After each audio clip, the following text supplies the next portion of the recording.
ಇದು near by Koppal, ಇದು ಎಸ್ಟೆಕ್ ಅವ್ರದ್ದು.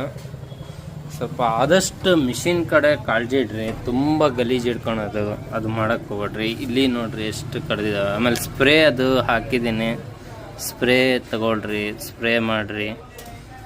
ಎಲ್ಲ ಇಲ್ಲಿ ಕಚ್ಚಿ ಪ್ರಾಬ್ಲಮ್ ಮಾಡಿದೆ ಮಿಷಿನ್. ಇವಾಗ ಸರ್ವಿಸ್ ಆಗಿದೆ.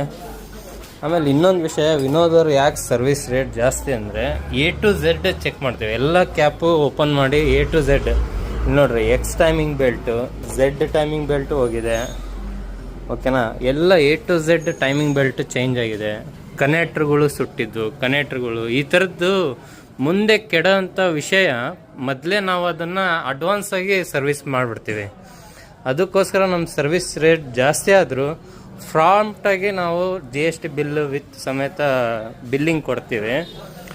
ಅದಕ್ಕೋಸ್ಕರ ನಮ್ಮದು ರೇಟ್ ಜಾಸ್ತಿ ಆಗುತ್ತೆ. ಸುಮ್ಮನೆ ಬಂದ್ವಿ ಪ್ರಾಬ್ಲಮ್ ಇರೋದು ಅಷ್ಟೇ ಸಾಲ್ವ್ ಮಾಡಿ ಹೋಗೋದಲ್ಲ. Main A to Z voltage ಗಿಲ್ಟೇಜ್ ಎಲ್ಲ ಚೆಕ್ ಮಾಡಿ ಹೋಗ್ತೀನಿ ನಾನು. ಸ್ವಲ್ಪ ಈ ಥರ ಭಾಳ ಗಲೀಜು ಇಟ್ಕೋಬೇಡ್ರಿ ಮಿಷಿನ್ಗಳು. ಸಿಕ್ಕಾಪಟ್ಟೆ ಗಲೀಜಿತ್ತು ಇಲ್ಲಿ. ಇಲಿಗಳು ಪ್ರಾಬ್ಲಮ್ ಮಾಡ್ತವೆ, ವಯರ್ಗಳು ಕಚ್ತವೆ. ಸ್ವಲ್ಪ ಕೇರ್ಫುಲ್ ಮಾಡಿರಿ ಮಿಷಿನಿಗೆ.